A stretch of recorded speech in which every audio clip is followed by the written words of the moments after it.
Bonjour, je suis très heureux de vous retrouver pour, poursuivre ensemble ce chemin, vers une autonomie et une, maîtrise du numérique, des outils numériques au service de votre créativité. Donc, en tant que décideur, il est important d'avoir des outils, certes, mais il est important, de mettre ces outils au service de votre mode de fonctionnement, de votre, flux de travail, ce qu'on appelle le workflow. Et donc, sur cette chaîne, je compte partager avec vous, certes, les outils, mais surtout les méthodes et le workflow justement, que je pense que nous partageons en commun en tant que décideurs. Une des problématiques en tant que décideur que j'ai rencontrées, c'est, le fait de mettre les outils numériques à ma disposition, quel que soit l'endroit où je suis, parce que, en fait, on n'arrête jamais de produire, de travailler, d'avoir des idées. Et c'est pas simplement quand on est assis devant notre bureau, et devant notre ordinateur au bureau que les idées arrivent sur les projets sur lesquels on travaille. Donc je suppose que vous aussi, continuellement, vous continuez de créer, d'avoir des idées, que ce soit sous la douche, que ce soit en marchant, que ce soit en faisant ses courses. Bref, on a besoin d'être opérationnel n'importe où. Et c'est pour ça que je pense qu'il est indispensable en tant que décideur d'avoir un espace de travail qui est ambulant, c'est-à-dire que l'on peut convoquer à n'importe quel moment, n'importe où, pour pouvoir avoir accès à ces outils, à ces données de travail et pour pouvoir produire et créer. Donc voilà ce que je voudrais partager avec vous dans cette vidéo, c'est la structure qui me semble être adéquate à mettre en place quand on est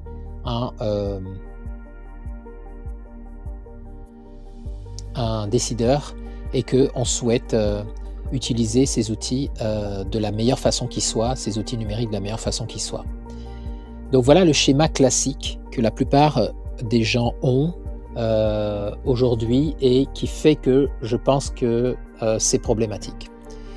Premièrement, ils sont bloqués en mode local. Ce que j'appelle le mode local, c'est quoi? C'est qu'ils ont leur session, leur bureau de travail qui est installé à l'intérieur d'un unique ordinateur. Et s'ils ont d'autres ordinateurs, dans chacun de leurs ordinateurs, ils ont une session locale avec leurs outils qu'ils essayent de dupliquer dans ce nouvel ordinateur. C'est-à-dire qu'ils ont autant de systèmes comme ça qu'ils ont d'ordinateurs sur lesquels ils travaillent. Ce qui pour moi est problématique. Pourquoi? Parce qu'ils ne se retrouvent jamais dans un environnement de travail qui est identique et qui est le même. Il faut à chaque fois penser à faire des copies pour pouvoir utiliser, si j'utilise mon bureau, mon ordinateur au bureau par exemple, je vais mettre mes dossiers dedans et puis je vais avoir les données dans ce PC qui sont situées dans le PC du bureau et je vais avoir les logiciels de travail qui sont dans le logiciel de travail. Et souvent ce qui va se passer, c'est qu'on va leur fournir à ces décideurs un autre PC mobile et donc il va falloir penser à transférer les données qui sont ici d'un PC vers l'autre pour être sûr de travailler toujours sur les données qui sont à jour. Il va falloir penser à installer en double les logiciels qui sont ici sur les deux ordinateurs.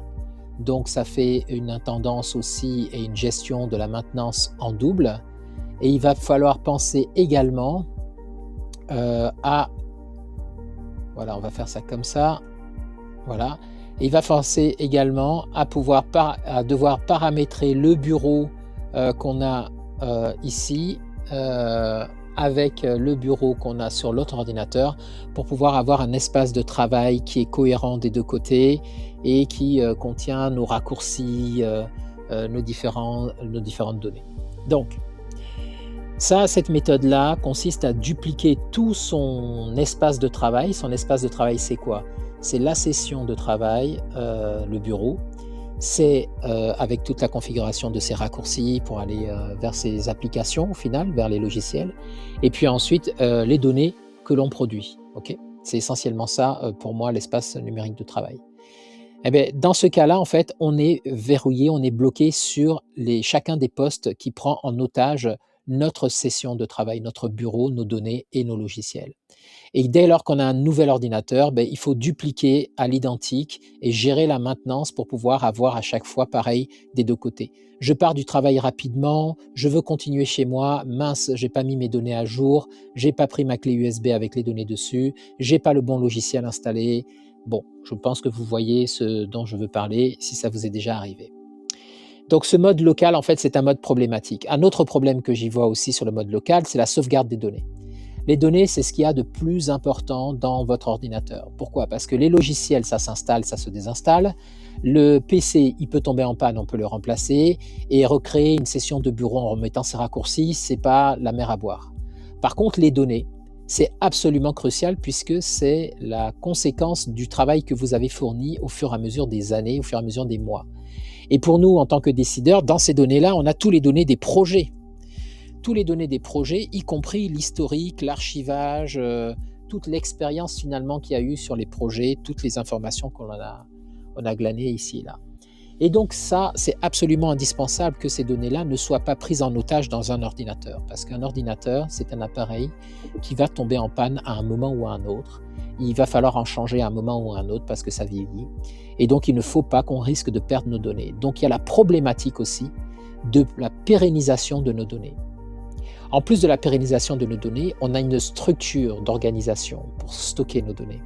Et cette structure, il faut qu'elle soit toujours la même parce qu'on s'est habitué à cette structure, on est rapide quand on utilise cette structure et donc il est important qu'on puisse retrouver cette structure partout. Je vais y consacrer d'ailleurs certainement une ou deux vidéos là-dessus pour vous donner ma vision de la structuration des fichiers et de l'enregistrement des fichiers. Mais en tout cas, cette structure, on y tient à la structure et on y tient aussi à ce qu'il y a comme fichier dans la structure. Donc les données, c'est capital. Et le problème du mode local, c'est que dès lors qu'on perd ces données, on est fichu et on est dépendant en mode local de la machine sur laquelle on est. Sans compter que dans ces sessions-là, il y a évidemment toutes les problématiques corporate, c'est-à-dire qu'on a des administrateurs réseau qui vont nous dire au travail, vous devez installer ces fichiers-là de cette façon dans l'environnement qui est maîtrisé par le service informatique. Et dès lors qu'on se retrouve chez soi dans un autre écosystème, on ne va pas pouvoir utiliser ces logiciels parce qu'il faut mettre un VPN en place, parce qu'il y a des restrictions, parce qu'on ne peut pas travailler à distance. Bref, on est soit pris en otage par l'ordinateur ou l'infrastructure, soit pris en otage par le service informatique. Donc moi, j'estime qu'un décideur, il doit maîtriser les outils qui lui permettent de décider et d'agir. Et donc, il faut reprendre la main sur ça. C'est pour ça je vous conseille de passer du mode local au mode cloud, c'est-à-dire le mode libre, liberté, de bosser où vous voulez, quand vous voulez, et avec toujours les mêmes outils, sans que vous ayez besoin de vous occuper de ces outils. Ça veut dire quoi? Ça veut dire que le bureau, au lieu qu'il soit localisé ici dans chacun des ordinateurs ou des appareils, tablettes, téléphone portable, ordinateur du bureau ou ordinateur portable, le bureau, on va le rendre non lié à l'appareil sur lequel on est.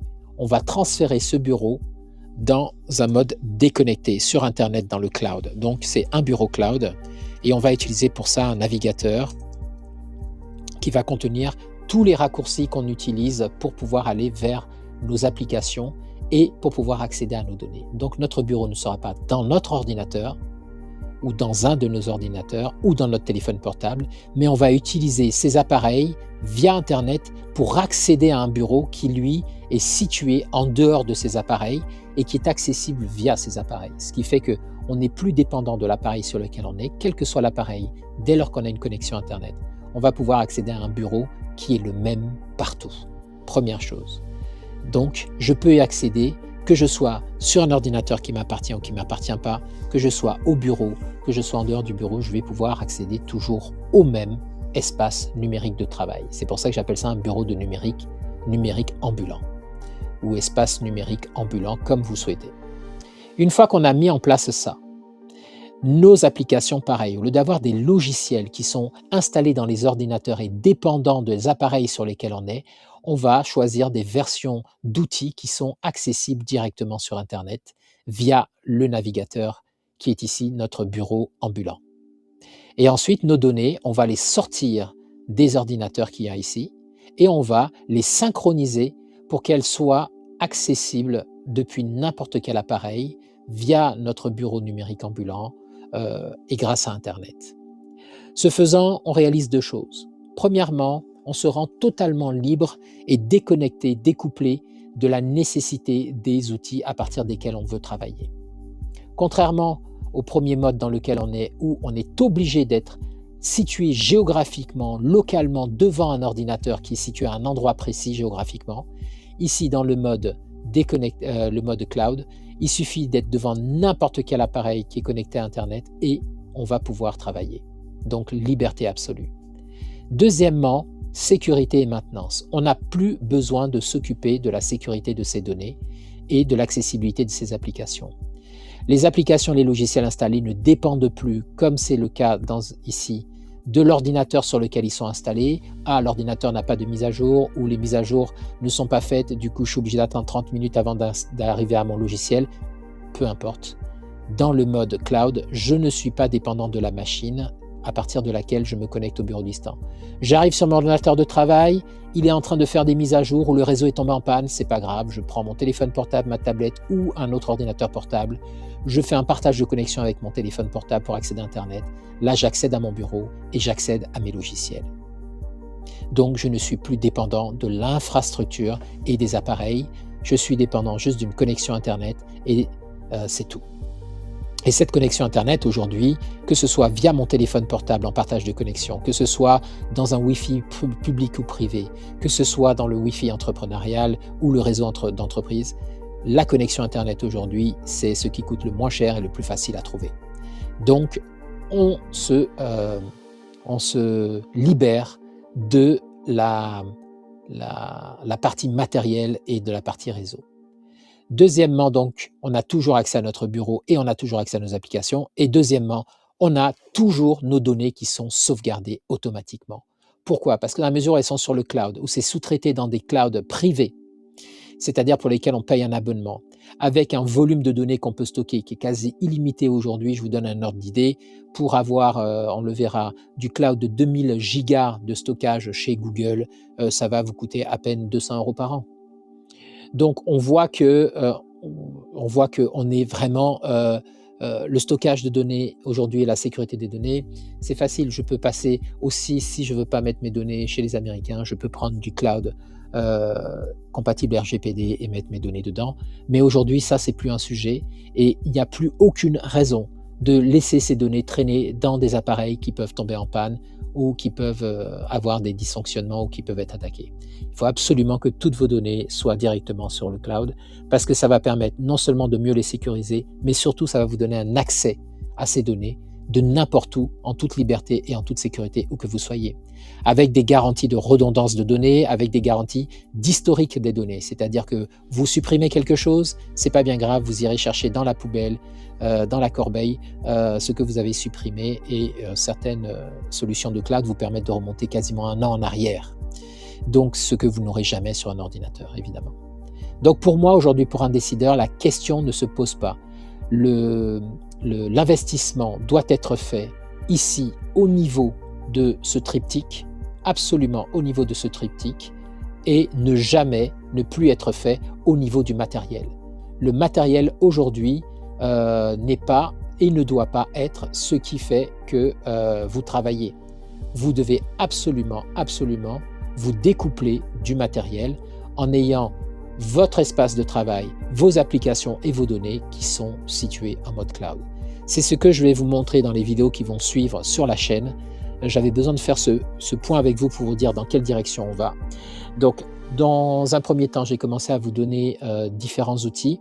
On a vu un outil de prise de notes qui est Obsidian. Il faut savoir que Obsidian existe en version cloud, c'est-à-dire en fait que vous allez l'installer sur chacun de vos appareils, mais que grâce à Obsidian Sync, qui vous coûte environ 100 € par an, 96 $, vous allez pouvoir avoir accès à votre logiciel de prise de notes qui est dans le cloud et donc qui est accessible sur n'importe lequel de vos appareils. On verra comment donc vos notes vous suivent partout un peu plus tard. Mais ce qu'on va voir maintenant dans les vidéos qui vont suivre sur la chaîne, c'est comment vous mettez votre bureau, votre espace numérique de travail. On a vu comment vous le créez, on va voir comment vous le rendez accessible depuis n'importe quel ordinateur. Que ce soit que vous ayez choisi Google Chrome ou Comet que j'ai montré sur la chaîne. On va voir comment on rend ça accessible n'importe où, depuis n'importe quel ordinateur. Ensuite, on va voir comment vous choisissez les différentes applications. La plupart des applications d'ailleurs et des logiciels que je vais vous montrer sur la chaîne sont déjà en mode cloud. C'est des services accessibles en mode cloud. On verra comment vous mettez vos raccourcis dans votre bureau numérique ambulant pour pouvoir y accéder facilement depuis n'importe quel appareil, y compris votre téléphone portable ou votre tablette. Et enfin, on va s'attaquer à la structuration de vos données, comment vous organisez le rangement de vos données et comment vous mettez ensuite ces données sur le cloud et comment vous faites en sorte que ça se synchronise automatiquement, que vous travaillez sur votre ordinateur, sur votre téléphone portable, sur votre tablette ou que ce soit votre ordinateur personnel ou celui du travail. Voilà, je vais faire en sorte qu'en tant que décideur, vous passez de cette version prise en otage par le matériel et l'infrastructure, ici, c'est le matériel et l'infrastructure qui vous permettent de travailler. On va faire en sorte que vous puissiez vous rendre libre de cette contrainte et que vous puissiez travailler en mode cloud n'importe où et ne plus être dépendant ici du matériel et à partir duquel vous travaillez pour ne pas avoir un fil à la patte et être obligé de vous rendre dans un emplacement spécifique à un moment donné spécifique sur un appareil spécifique pour pouvoir travailler. C'est la promesse que je vous fais et c'est celle que je vais essayer de tenir dans les vidéos qui vont venir sur la chaîne.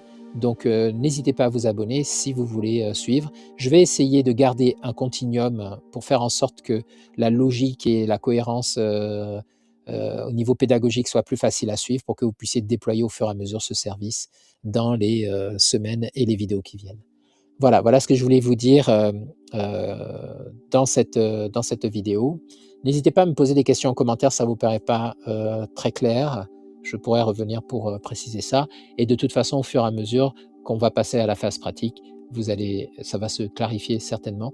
Donc, un peu de patience, le cas échéant, et puis vous verrez que c'est pas si compliqué à comprendre. Et par contre, c'est très, très puissant à déployer. Et aujourd'hui, en 2026, il faut absolument, en tant que décideur, que vous ayez vos outils qui vous suivent partout pour pouvoir continuer de produire et de créer n'importe où. Voilà, j'espère que cette vidéo vous a été utile et on se dit à très bientôt dans une prochaine vidéo. Au revoir.